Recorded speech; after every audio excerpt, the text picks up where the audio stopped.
Hello and welcome to the Bundesliga Show, the Monday night review show for match week 32 of the Bundesliga season. Obviously, the end is nigh, isn't it, guys? Obviously, you can see I'm joined by Cam and Peter.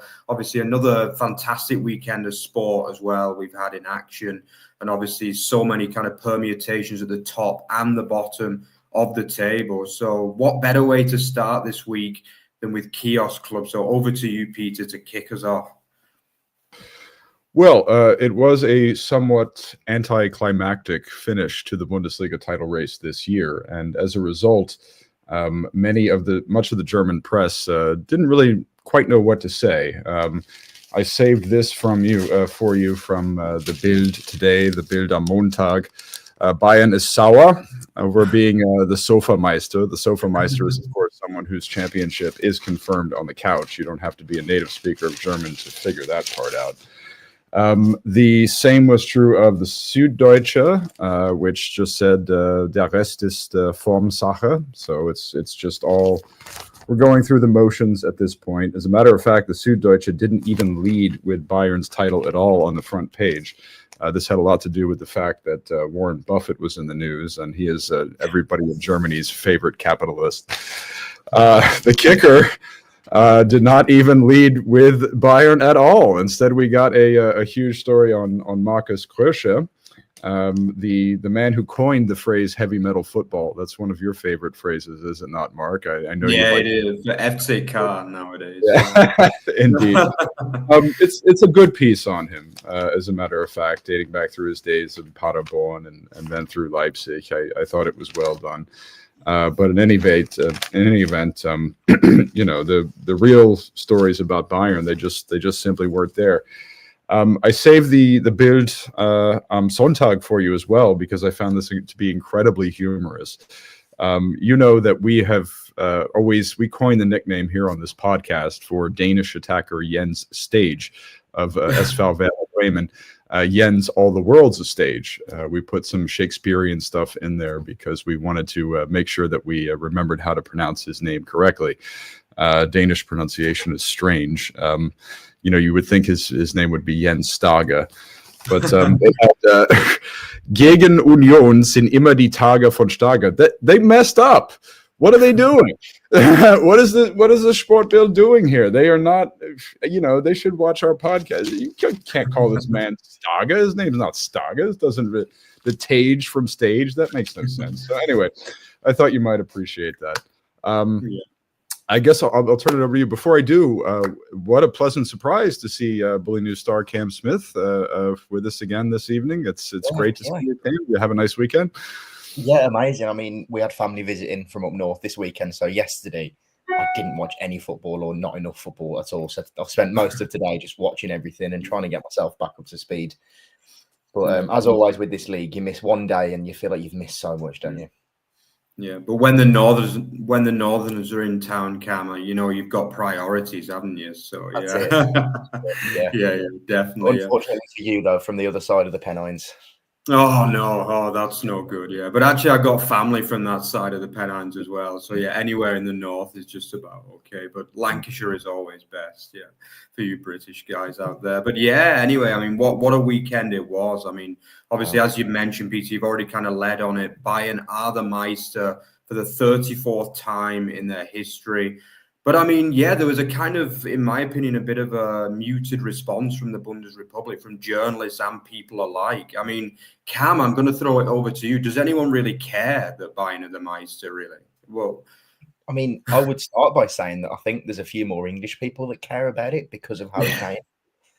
And it just seems to be a pretty underwhelming reaction. And I guess it's because of how Peter said it finally, with the fact that the race has just sort of petered out and not been exciting as we probably thought it would have been a few months ago. I mean, I remember saying on the podcast a few weeks ago when it was the 0-0 draw at the Bayer Arena, that really sort of crushed any form of hope for Leverkusen that day, didn't it? And then the Champions League knockout. And since then, they just haven't got going at the level that Bayern have. And it's not as if Bayern have had to be spectacular in recent weeks either. They just haven't been troubled enough. And yeah, a bit disappointed with the fact of how it has just petered out towards the end of the year, I must say. Yeah, and obviously as an Englishman, Cam, obviously we're two Englishmen here today. I mean, obviously Harry Kane, England legend, you could say, although that might be a bit disputed in some parts of the country. But I mean, obviously finally broken his trophy drought, hasn't he? I mean, obviously 32 years of all these of age, he's finally got his first trophy under his belt. I mean, what's the reaction been like in the UK about that? Just yet again, pretty underwhelming, because people just give a negative reaction for the fact that it's Bayern, and it's not the most difficult job in the world, is it, going to Bayern Munich and winning a trophy at the end of the day? And I get that argument, but it is still nice to see Kane playing for one of the top clubs of Europe, and a club that is practically guaranteed to win trophies every year, apart from, of course, the first year that he signed for him.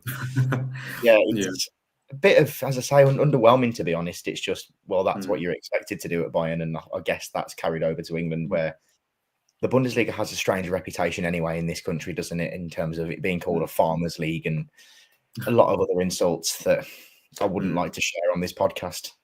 Yeah, but I mean, we all here know the Bundesliga is the best footballing beat, isn't it, as Peter says. But the problem is, I do want to kind of dwell on this a little bit today. I mean, 34 titles, as I mentioned, that is a hell of a lot of titles. That's just since 1963 when the Bundesliga was started as well. I mean, Peter, is this good for German football that Bayern are dominating to this level? I mean, obviously you've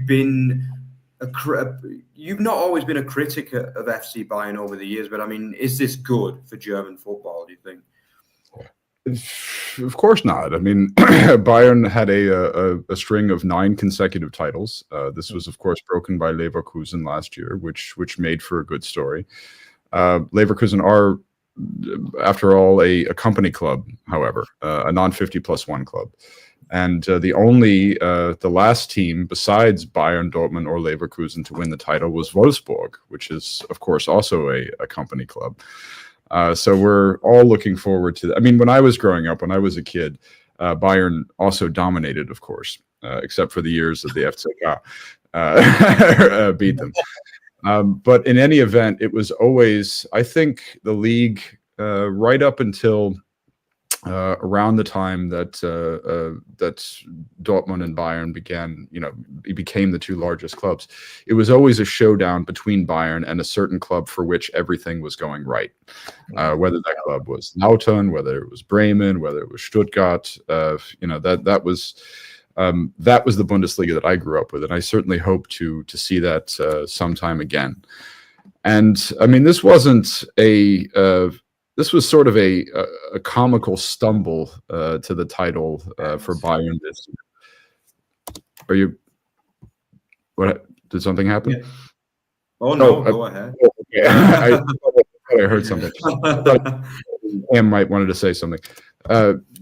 Anyways, this was a stumble to the title for Bayern this year, and you could say the same about the title that they won 2 years ago, which in which case it was Dortmund and Bayern. Basically, they were like a couple of English gentlemen who didn't know who should go through the door first. It was like, hey, you go first. You go. I like that one, Peter.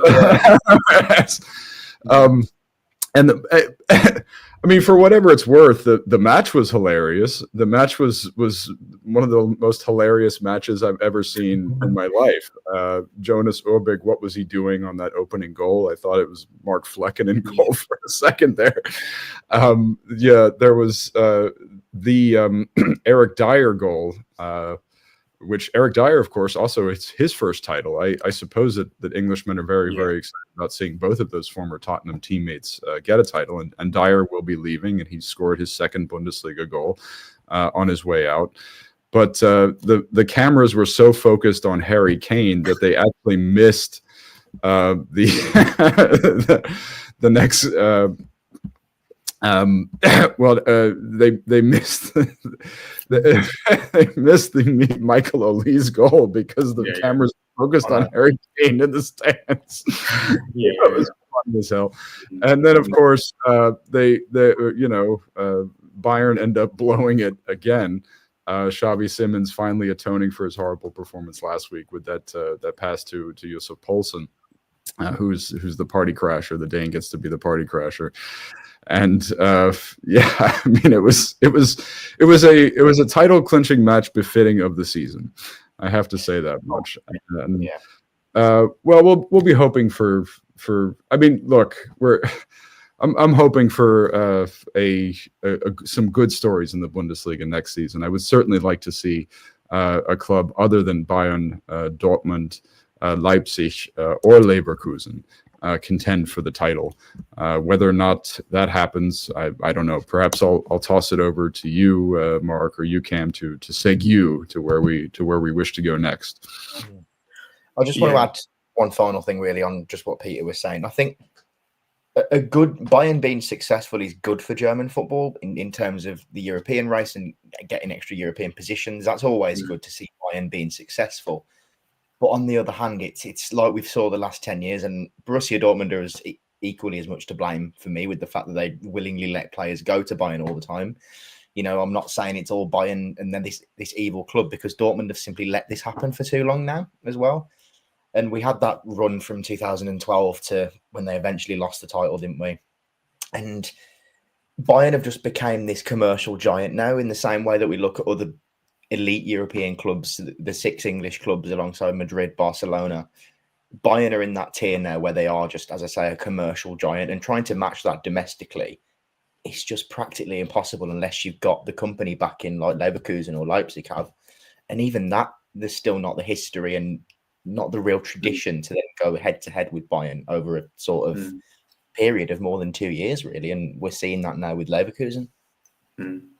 Yeah, and let's not forget as well that potentially Florian Wirtz is linked with Bayern as well this year. You know, obviously, and it's not only Dortmund that are guilty as well. We've also seen Leipzig allow Konrad Lime, a Pamecano go. You know, this is a kind of, myself and Rory have mentioned this a lot on the pod over the years. Bayern is almost like the godfather of this league, ultimately, you know, and we all know this. Everybody in Germany knows this. And I think there's almost like an acceptance that they are the big boys, you know, the big fish in the pond, so to speak. And, you know, if they want a player, then, you know, this is just part of what it is. But, you know, as good as the league is, as good as every year it is a contest normally. I mean, Bayern haven't completely run away with it this year. They have been tested.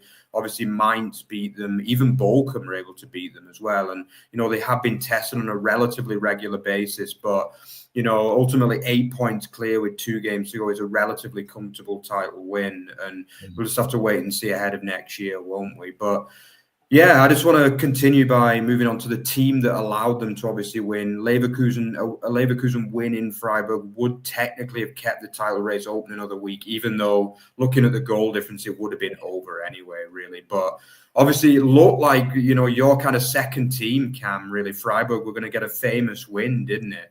Thanks to an excellent strike from Eggestein and then an own goal by Hincapié. Got to say, I love the fact that Adamu celebrated that goal as well, you know, even though it was clearly an own goal. I mean, he ran over to the corner.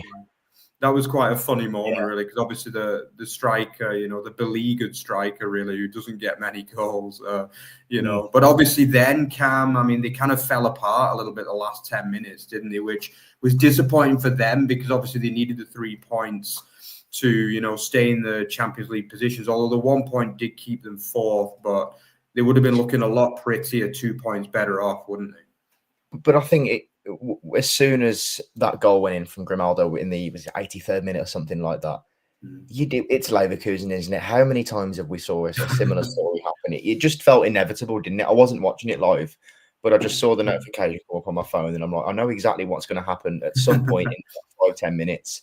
And of course it did. And yeah, it's disappointing. And you can never go into these games expecting to beat the champions, really, can you? But it's when you let a 2-goal lead slip, it's so frustrating, isn't it?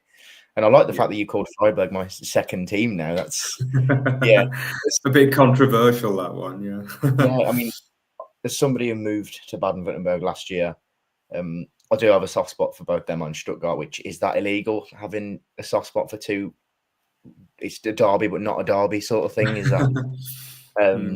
Well, I'm just as guilty, Cam. Obviously, Nuremberg's my main team, but I also have a soft spot for Augsburg as well, as Peter knows. So yeah, I'm just as guilty. So yeah, it's okay. It's not as if I have a soft spot for Stuttgart, and the blue team from that region of the world. Yeah. Freiburg, I don't think there's anything wrong with that at all. Freiburg happened to be I would call them my second team as well. They're the second team that I like to attend. And I think it's impossible to not fall in love with that place and club, isn't it, when you need to visit there? Yeah. But no, just back onto the game. I thought it was inevitable. It just feels like that with Bayer Leverkusen, that even when they've put in some really poor performances this season and still came out with last-minute goals, as they have done for the last 2 years. And it's frustrating when you're seeing something like that happen from a Freiburg perspective, where 3 points would have been huge for Champions League, with two massive games and a big game against Frankfurt on the last day of the season as well. That's going to be a real crunch fixture, isn't it now? Yeah. And let's not forget as well, guys, that Leverkusen are now 33 unbeaten away from home in the Bundesliga. Like, if they avoid defeat in Mainz on the final day, that'll be 2 straight seasons away from home unbeaten. Absolutely incredible numbers. But the number of last-minute goals they've had to preserve that record is just off the scale, basically, isn't it? I mean, it wasn't long since they did your first team, Cam, Stuttgart, as well, from 3-1 down as well. So, I mean, credit to them. In this particular case, it was relatively worthless, really, because obviously they would have needed the third goal to take it to the next week. But obviously, Freiburg are the ones that are more affected from that particular result. I mean, Peter, can Freiburg still get Champions League? Because obviously they've got, as Cam mentioned, they've got Frankfurt at home on the last day. Before that, they go to Kiel, which is a very interesting looking fixture. I mean, 2 wins would guarantee them Champions League. Do you think this is possible for this team? If they play the way they did on Sunday, absolutely. As a Freiburg sympathizer, actually as a Freiburg member, I have a membership card, and someone who knows of Cam's proclivities towards Freiburg as well. I was absolutely gutted at this result. I thought that they were the dominant team throughout. The XG stats bear that out. I believe 0.29 XG from Leverkusen. And this was horrible. Where was this Leverkusen magic when we needed it for the title race? This Leverkusen played an awful game. Beyond his amazing goal, I think Wirtz was very, very spotty throughout. And we had more Manzambi magic in this one. We had an absolute tomahawk from Maximilian Eggestein. We had a really, I mean, I just absolutely loved the build-up play from the Freiburg back four. Everybody was excellent. It reminded me of those Christian Streich bow arcs and everything. And, you know, it's fully understandable that Freiburg were gutted after this. Schuster said afterwards this was their best performance of the season. Vincenzo Grifo, who was a little bit mad at being subbed off a couple of minutes before the equalizer, was also similarly livid. Yeah, I mean, if they can play like this, absolutely. I mean, they deserve to be in Champions League, despite the goal differential. I'm surprised you didn't bring it up, the goal differential, Mark. You bring it up every time we talk about Freiburg. You know, of course, those final 2 matches. I mean, we'll get to Kiel when we get to Kiel. I don't know what to make of Kiel anymore. I mean, that's going to be impossible to tip once we get to Thursday predictions. Luckily, we have a few days to think about it. Yeah. I mean, it's that stage of the season, isn't it? I mean, literally games. We saw this weekend some crazy results out there, really, this weekend, weren't there? And, you know, I think at this stage of the season, a lot of it kind of depends on who needs the result the most, doesn't it? But obviously in that particular game, both teams are going to be desperate for the result. But, yeah, moving on from Freiburg, I mean, the team that are probably most likely now to snatch, you know, brutally snatch that 4th place away from Freiburg is the team that you're wearing the shirt of, Cam, today, the BVB, Borussia Dortmund. I mean, they've just gone like a train the back end of the season, haven't they? Absolutely incredible. I think, Peter, you mentioned it on Thursday that they did it a couple of years ago under Terzic as well, when they came from absolutely nowhere. They were crap for 26 games and then just went like a train for the last 8. And it looks like deja vu in some ways, doesn't it? Obviously, What a performance for the top spiel against an admittedly pretty poor, especially defensively, Wolfsburg, who look like they've given up basically, don't they? But Cam, what a performance, particularly from the former VfB man Guirassy as well. Yeah, I mean, first of all, for anyone watching, they must think I support so many clubs tonight with what we my choice of clothing tonight. No, this was just the first thing that was on top of the pile that I hadn't put away yet, so I'll just wear that. But yeah, Guirassy, I've seen a few tweets about him that have resurfaced from last year of bitter VfB fans at that time that were obviously sad that he was leaving. And it's turned out that he's not just a one-season wonder. And I think most people saw that coming, that he's an exceptional centre-forward, has been exceptional in Europe as well this season. I really like him. And I think he probably deserved a bigger move than Borussia Dortmund, all things considered, the way that things have gone and panned out. But yeah, he's fantastic. And Wolfsburg, now with Hasenhüttl gone, that's felt an inevitability for weeks now, hasn't it? I must admit. They just didn't really get going properly again. But Dortmund, I mentioned it last Thursday, that they're playing common sense football, which is what they needed under Kovac, to come in and just get them playing decent stuff, nothing too amazing on the eye, but it gets you results. And going into next season, whether they back him with any money in the summer, that's all dependent. But things are looking up again, and hopefully they'll be back where they probably should be, fighting for titles again at some point in the near future.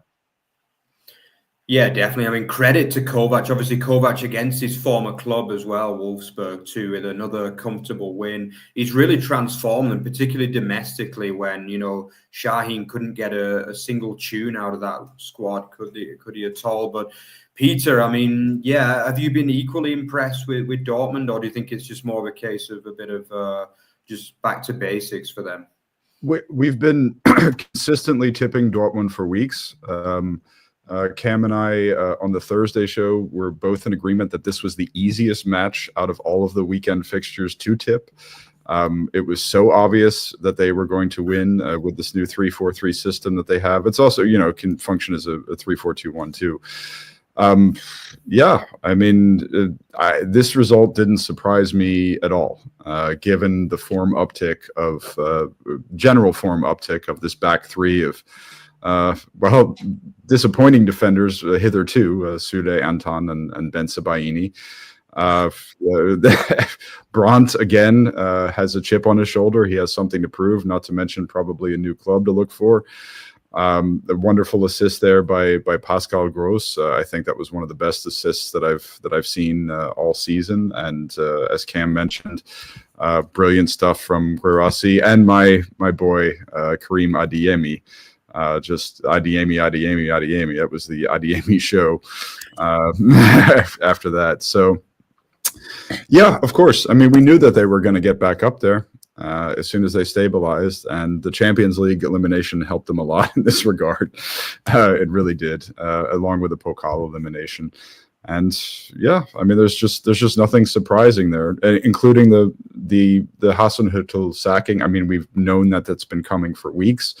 I was writing a piece the other day about how, and I don't think Bo Henriksen is a serious candidate for the position, but it's gotten ridiculous now. We have 4 Danes linked with the position. The Danish managing director, Peter Christiansen, is either going to bring in Jakob Nistrup, Brian Priska, Bo Svensson, probably the most likely candidate, or Bo Henriksen. So we got all of these. I mean, Christiansen, as I said, I've likened him to a comic book villain.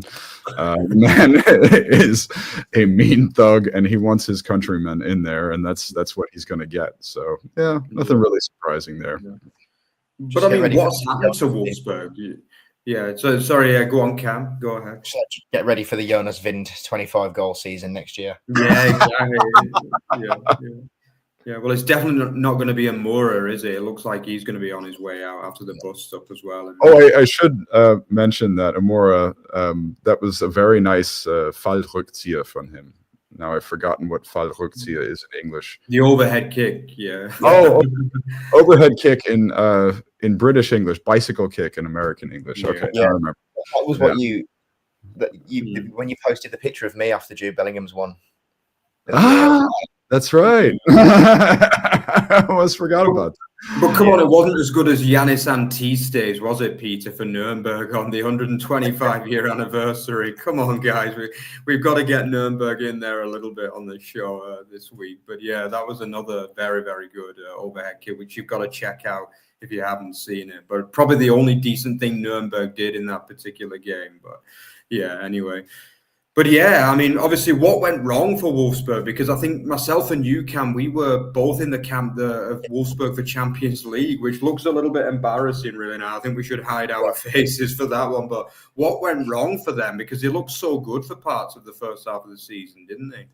I mean, I think we've said that about a lot of sides, though, in and around that race, which I think has just shown how tight that it's ended up being. That sides like Bremen that we said were bang out of things a few months ago ended up slipping back into the race, and Wolfsburg just did the complete opposite. And it was that run of games, I think, when they had St. Pauli, they had like 5 or 6 games in a row that on paper you should be looking at going, we need 4 or 5 wins out of this and get those wins, and things are looking really promising. And I think they drew like 1-1. They lost a couple as well. And that's the difference between themselves and Freiburg, for example, who have won the games that you quote unquote should win. And people blamed Freiburg for just scoring set pieces and they were winning games 1-0 and not in the most pretty fashion at times.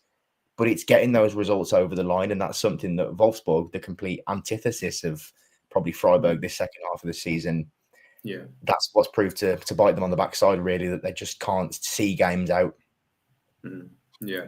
And obviously defensively, they've kind of fallen apart. I think myself and Peter were raving about the likes of Vavro in the first half of the season, but his form has completely jumped off a cliff edge, really, hasn't it? I mean, he's been really poor at times. And I think defensively, they were dreadful in this particular match. They just didn't look, there was no kind of effort defensively. It was just a really poor effort for me. Peter, anything to add on why Wolfsburg have fallen apart so much?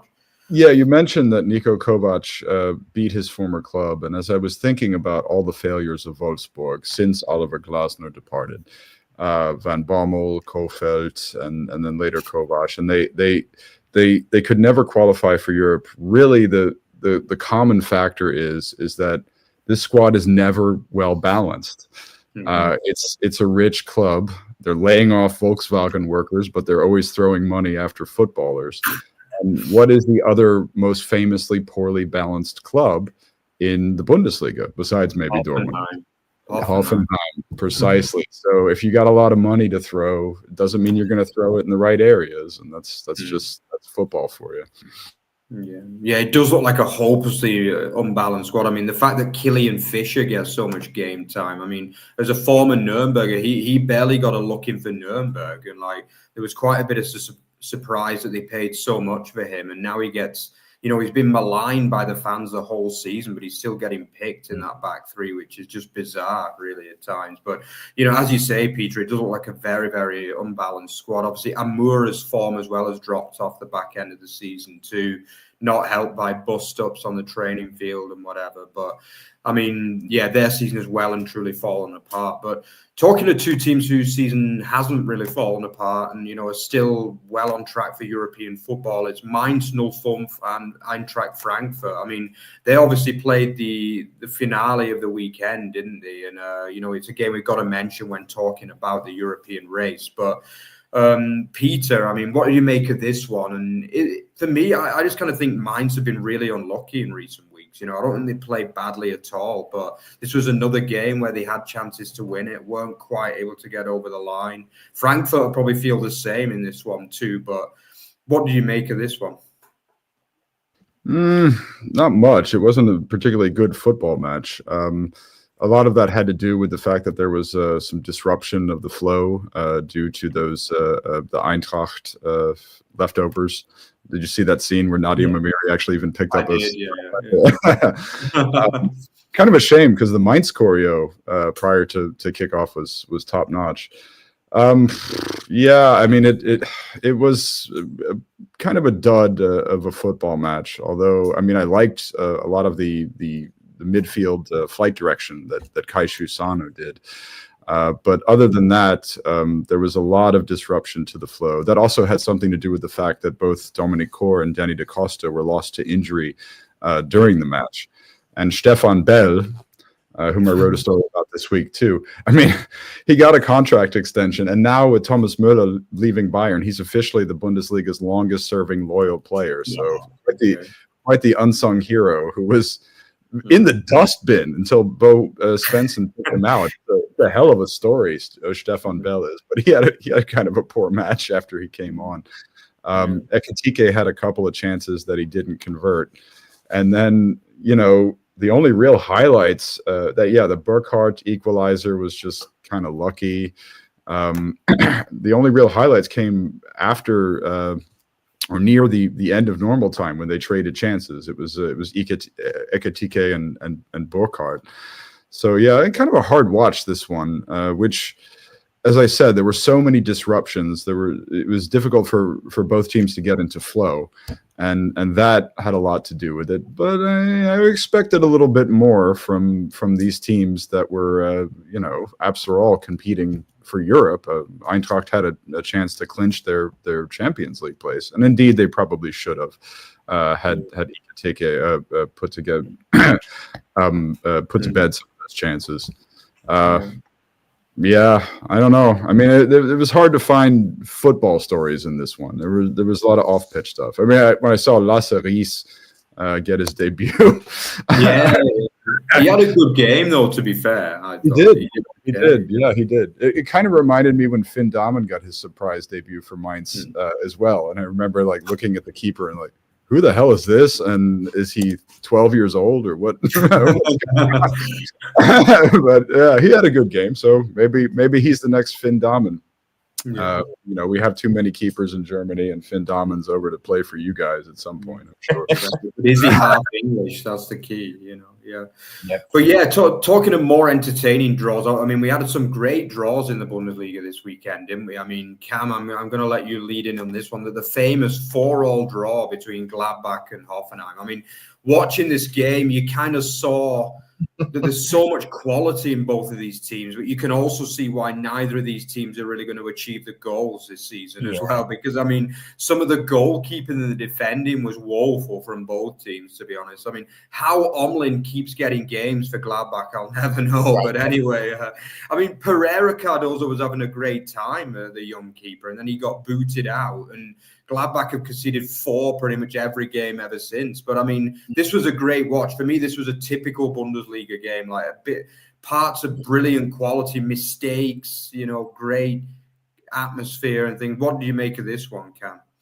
Just in regards to Saturday's games, it was the first time that the Goal Arena has been televised on a Saturday in the UK, which was a very historic moment, which is very nice because obviously we have our stupid laws that mean we can't watch games at 3 o'clock on a Saturday. So that was nice. And then I saw that Gladbach took a 2-0 lead, didn't they? And I was just starting to sniff a potential Hoffenheim relegation on the cards. And I was getting very excited at that. I think I make my thoughts on Hoffenheim known quite publicly on social media as well.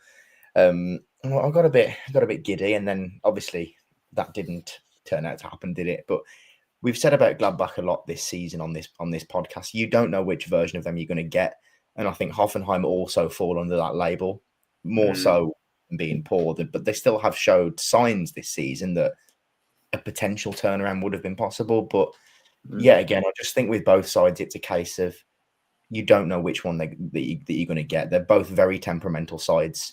And Gladbach, as much as they've had a much better season than last year, of course, we spoke about that on Thursday. But they're still nowhere near qualifying for top 4 or being in and around that race consistently. There's a lot of work to go in before that becomes the case again. The goal from Rocco Wrights, though, I loved that little dink run and then the dink. I thought that was sensational. So positives to take for Gladbach more so just going into next season in general, really, with the fact that things are on the up finally after a torrid few years. And for Hoffenheim, it's just a case of they want to get this season over and done with as quickly as possible now. And say, just forget about it. Yeah, but I think Gladbach, if they want to go any further, they need a defense and a keeper, basically. That's for sure.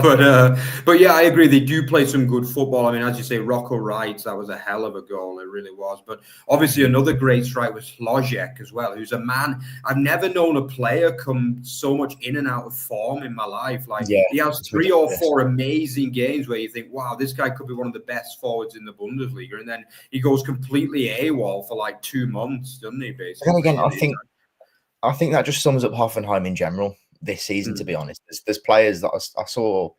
I think it was Gendry when they drew 1-1 with Stuttgart earlier in the season, back in October, I think it was, and he put in the performance of his life, and it was the first time I'd watched him live in a while. So I thought, where's this came from? Like, what a talent he looks! And then, as we saw the rest of the season, it's just down, down, and down.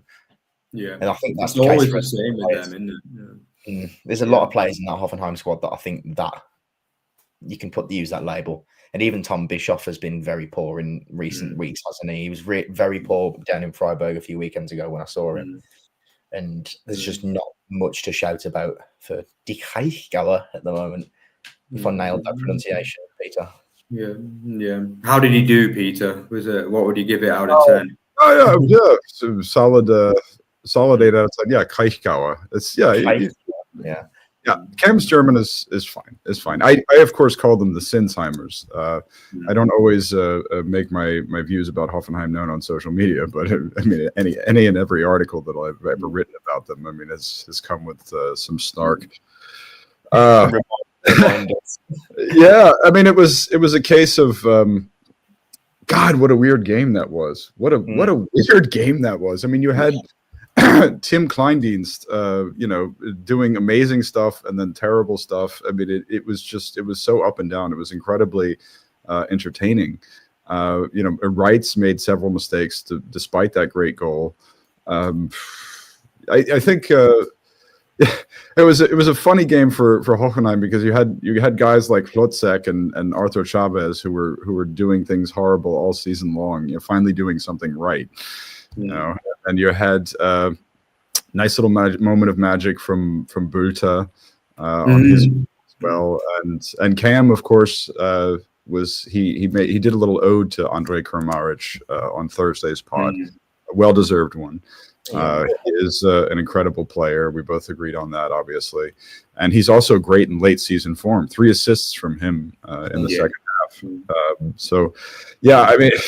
I feel a little bad for Gladbach because they've been doing a lot right in recent weeks. After all, they have scored 7 goals in the last 4 games, but have been unable to capitalize on that. But it's clearly not good enough for Europe, and we've known that for quite some time. I think that's been readily apparent since the St. Pauli draw at the beginning of of last month. It is now. And as Kleindienst said, the body language against Freiburg was nowhere near sufficient. The loss against Dortmund was a foregone conclusion. And yeah, I mean, it's just I somehow I don't think Seoane. We've not been getting a lot of chatter about Seoane, but I think that they'll probably part company at the end of the season. It's just going to be another years. Yeah, I wouldn't be surprised at all. Yeah, just like Adi Hütter and Daniel Fark let go at the final day of the season. That's exactly what's going to happen again. Well, it was a shock that he stayed in the back end of last season because obviously they've been a lot better this season, particularly going forward. But as you say, it's all petered out, hasn't it? Too much. I mean, they are currently 5 points away from 6th, and basically they're going to need a minor miracle basically to get into Europe from this position. It's basically, especially considering that next week they have to go to the Allianz as well on title day. So it doesn't look likely that they're going to be in Europe. They could even face a bottom half finish as well, which would again massively underwhelming for a club like Gladbach with their history and tradition and things like that. So definitely going to be interesting to see what happens with Seoane. I mean, myself and Rory like him, actually. We do like him because he plays this attacking football, but he does look lost at times. And some of his interviews are very uninspiring, to say the least, especially when times are down. He's a very streaky manager for me. Sioane, and unfortunately, it could be the end of his 2-year tenure. But we'll have to wait and see on that one. And as you say, we've not really heard much, or there's not really that much talk about Gladbach at all at the minute, is it, considering their position in the league. Just to finish off the European talk, we got to mention Werder Bremen, who blew a big chance, didn't they? They really did, at 2-0 up and all over Union Berlin, who actually started this game dreadfully poorly, by the way, which is unlike a Steffen Baumgart team. I mean, you mentioned, Cam, that you're not like a massive Baumgart fan. You said that, like, you know, he's not the kind of guy you can build a club around on Thursday, but I mean, he has done really well. But what do you make of that first half hour? They just looked completely lost, didn't they? There? Well, I remember on Thursday, and I said that I just can't see goals in this fixture. And of course, when I said that, you knew what was going to happen, and the floodgates opened pretty early, didn't they? But yeah, Union just looked a shell of what they've been in recent months and weeks, to be honest. I think that the lack of organisation was quite shocking compared to what we've been used to of not just Union this season, but Union that got to the Champions League a few years ago. Just the Union that we know from the Bundesliga, really, from their time here. It was, as I say, a bit of a shock. And Bremen, fair play to them for how they turned things around after that dismal run, sort of January through February and then early March, didn't they? But to go there and score 4, it's happened twice in not 4, sorry.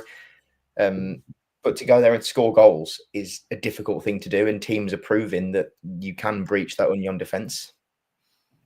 Yeah, definitely. But I mean, they fought back well, didn't they? As they often do. Yeah. And Peter, for me, the man who stood out is, one of our favourites on the show. It was Hollerbach again. I mean, we always saw him as a kind of hard worker, but not really Bundesliga quality. But for me, this season, he's had a hell of a season. He really has. I mean, particularly the second half under Baumgart, I just feel as though he's improved so much in terms of his quality, his consistency as well. Were you also impressed with him in that second half?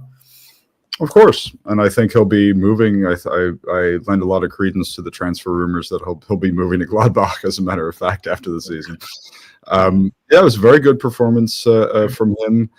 I don't know, this match, we can't stop. There's an Oliver Burke story every goddamn week when it comes to Oliver Derby. Yeah. The man set up the opening goal, and this is his future club. I mean, he'll be moving there next season. And then he missed the opportunity to put the game to bed. Yeah, he did. Bremen were up 2-0, and all he had to do was square for Marvin Duksch. All he had to do was square for him, and he didn't. I don't know. You can't think about this stuff without thinking about conspiracy theories. Oh, geez. Yeah. But it was actually, if Union probably should have ended up winning the match.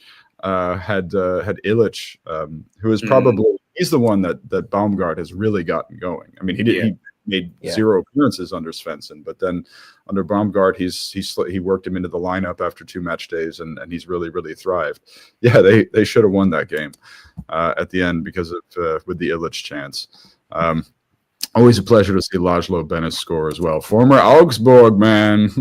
Yeah, exactly. I think he's been underutilized a little bit in my eyes this season. I mean, he had that great game, first match of the season against Mainz, and then we don't seem to have seen much of him since then until that brilliant goal for the 2-0. Got to give some credit to Tom Rother as well, because I thought the assist that he got on that second goal was really good. He's also had a relatively difficult season too, after joining after high hopes, after that brilliant season he had on loan at Kiel last year for 10 million euros as well, which is a massive outlay for a club like Union Berlin. It's not all gone his way, but again, he's another one that's had a patchy run, but he does seem to have come into a bit of form again the back end of the season. But as for Werder's European chances, they're 3 points behind, but with a much worse goal difference than Leipzig. But they do play Leipzig in the next game. So, I mean, win that, and it's going to be a kind of last day showdown, isn't it? But they have got work to do now on the back of those 2 draws, because they're probably going to need to win both games and hope that someone messes up in that top 6, basically, to get European football. So, yeah, let's move on to the relegation fight, because obviously we've not talked about that so far today, apart from Hoffenheim. But if you look at that table right now, it's a hell of a fight, isn't it? Obviously, Friday night, that massive disappointment, that 0-0 between Heidenheim and Bochum. I mean, I was looking forward to that one. You know, as a Wigan fan, I like a relegation dogfight. But I mean, having watched that, I mean, that was a poor excuse for a dogfight. That was. I think the only good thing about that was the Bochum pyro. To be honest with you, that was the only good thing about that whole match, really.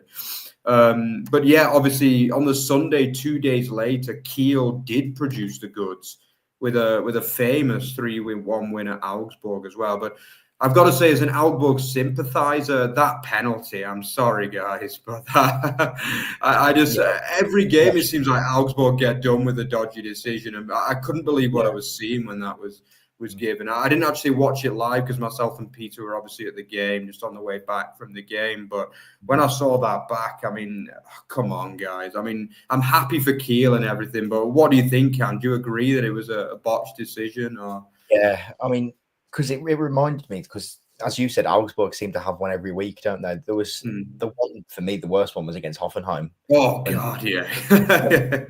When Darman's streak of not conceding finally ended. Yeah.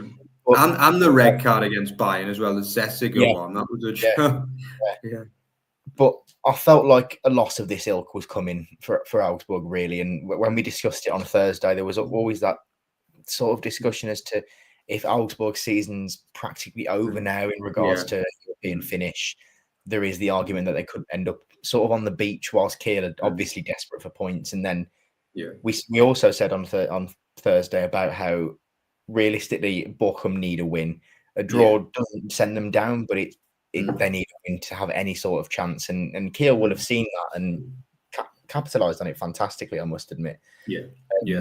Now, going to the final 2 games, I'm not too sure what Kiel's fixtures are looking like. You got Freiburg at home and then Dortmund away, so it's not easy by any means. But they've put themselves in with a chance, and that's all. As both of our clubs have experienced relegation battles, you know, as a supporter, you've got to put yourself in with that chance, haven't you? Because I mean, Wigan did it better than anybody. The great escape. That famous year. Wigan still had like the greatest of all great escapes. The year before the FA Cup win, the 2011-12 season. Wow, that's still, I think, for most Wigan fans after the FA Cup win, that was the favourite memory. And also beating United and stopping them winning the title as part of it as well was winning at the Emirates. But that's a side note anyway. But yeah, what a hell of a run that was. We went down. Well, we'd already gone down, but we played you last game of the season, didn't we? Yeah. When we summoned to the bottom. Yeah, 7 wins from the last 9, including a win at Anfield, a win at the Emirates, beating United at home. It was a dream, basically. But anyway, Kiel are going to need a similar kind of run, aren't they, to stay up? And obviously 2 wins in a row helps, doesn't it? Yeah, at the end of the day, you've put yourself in the position where it is possible. That's all that you can ask for as a supporter in that situation where nobody gave them a chance of staying up anyway. And I think they've done a cracking job to make sure that it is going into the final 2 games still within a chance, while Bochum and Heidenheim just haven't got going. But I guess that Kiel were expected to be within that group. Yeah. To be honest, I look at the table and I'm like, how are Kiel not above Heidenheim? Really? Because it feels as though Kiel have been better the whole season than Heidenheim. But I guess that's the problem. They've scored all these goals, but defensively they're always liable to concede, aren't they? But Peter, I mean, can they do it? I mean, I think all of Germany kind of wants them to make the playoff, don't they? Because everyone's taking them under the wing a little bit, these sprinting stalks, haven't they? But can they do it, do you think? I promised something of a Kiel rant near the beginning of this pod, and I will I will deliver, because I've been pulling my hair out trying to make sense of what the hell happened on Sunday. Augsburg were the superior team. They had, what was it, 21-7 shots on target or something like this.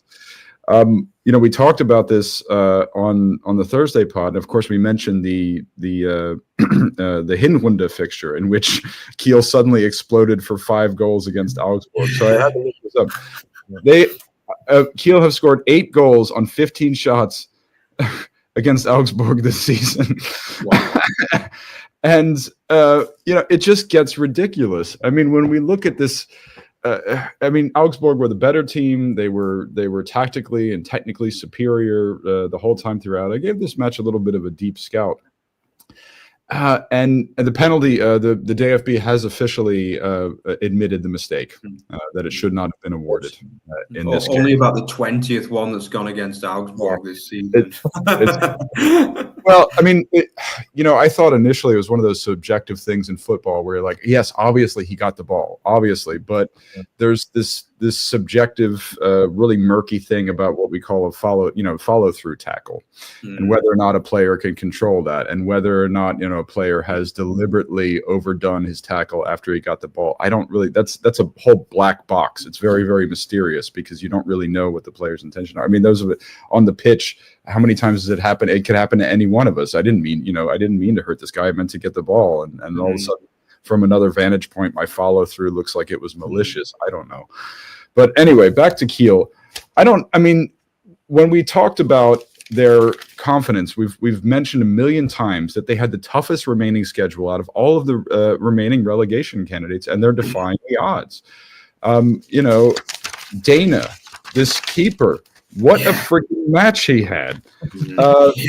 Skripski, both of those, and I love Skripski. I mean, a former Schalke and Düsseldorf man.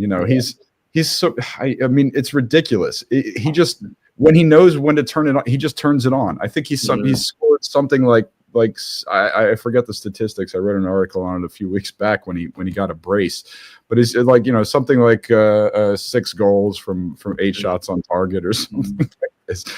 It's just everything all of a sudden goes right for them, and they have the roster.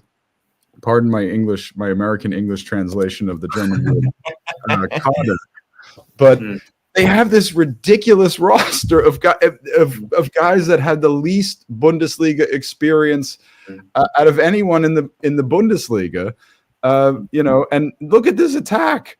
Jan Philipp Art has scored twice. Alexander Bernhardsen, who grabbed the brace, has 7 goals now.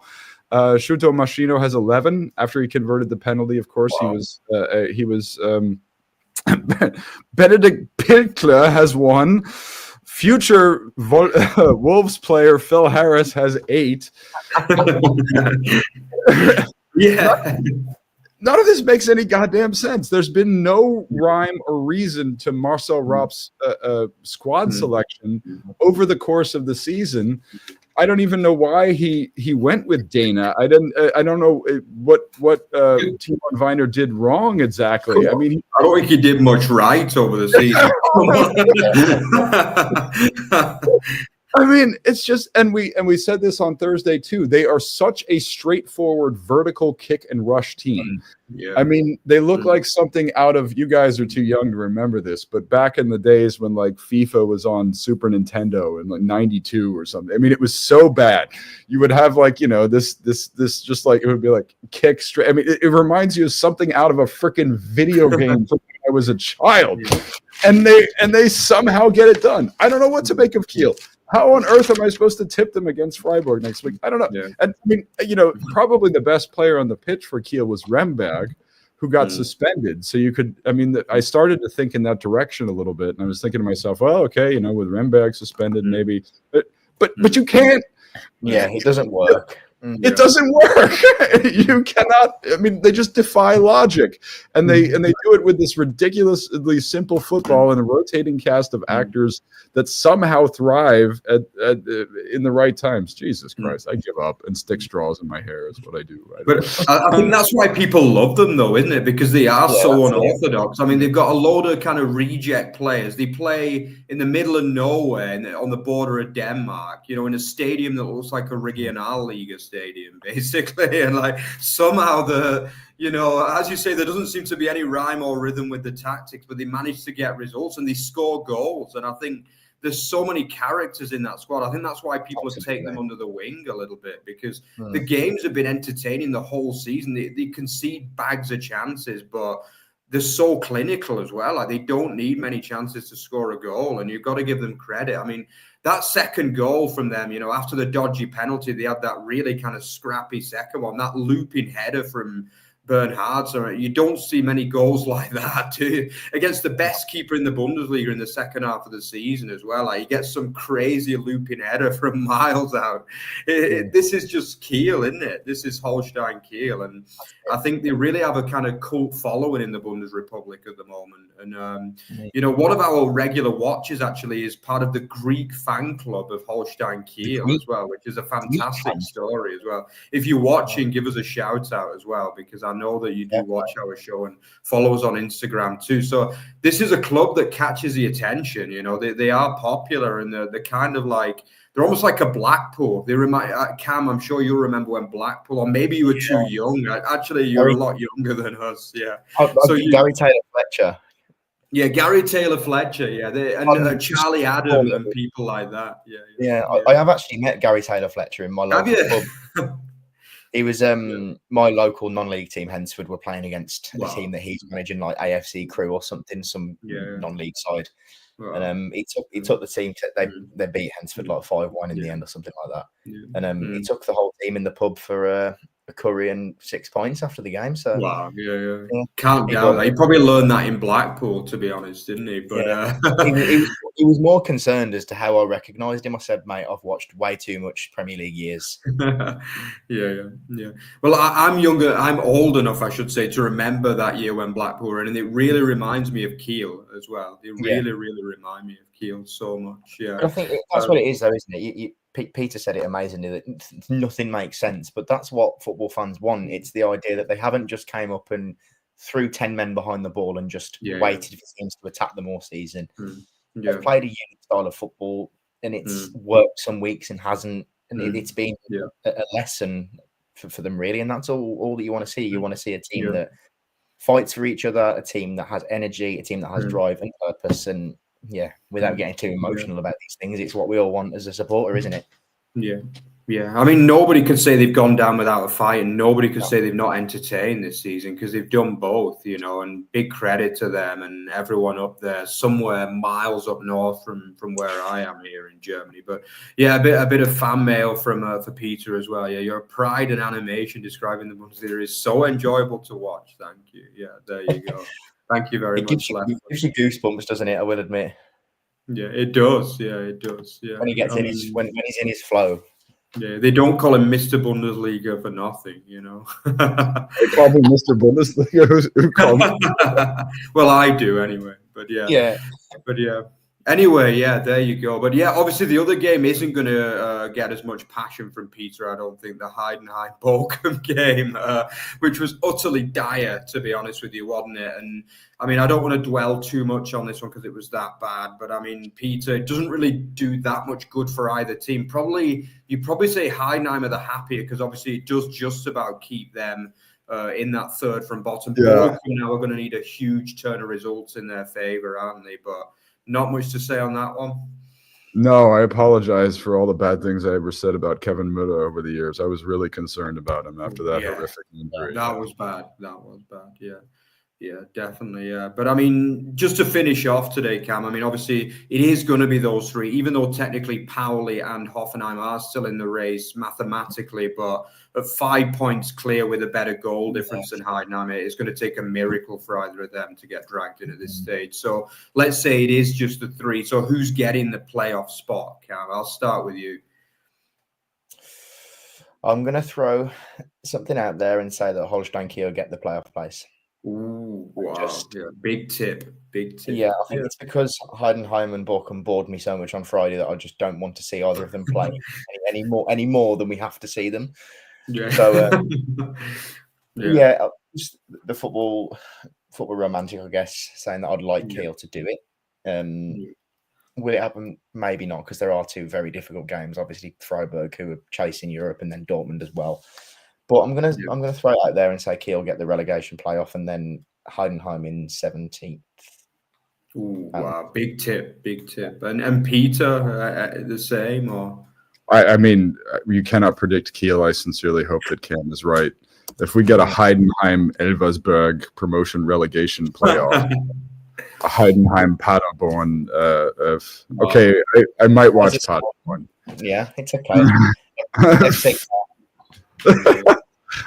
No, no. Heidenheim, that'd be a battle of the Titans, wouldn't it? Yeah, but Cologne sacked their manager, didn't they, today? So that's all.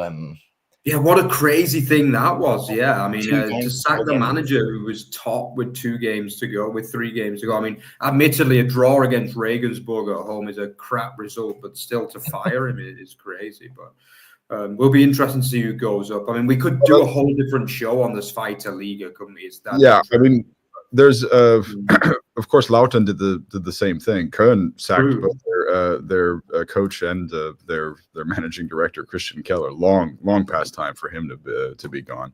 But I mean, if for those who are interested in watching the Zweite Bundesliga, I mean, a lot depends on the results that happen this weekend. But Kaiserslautern is traveling to Köln for the season finale.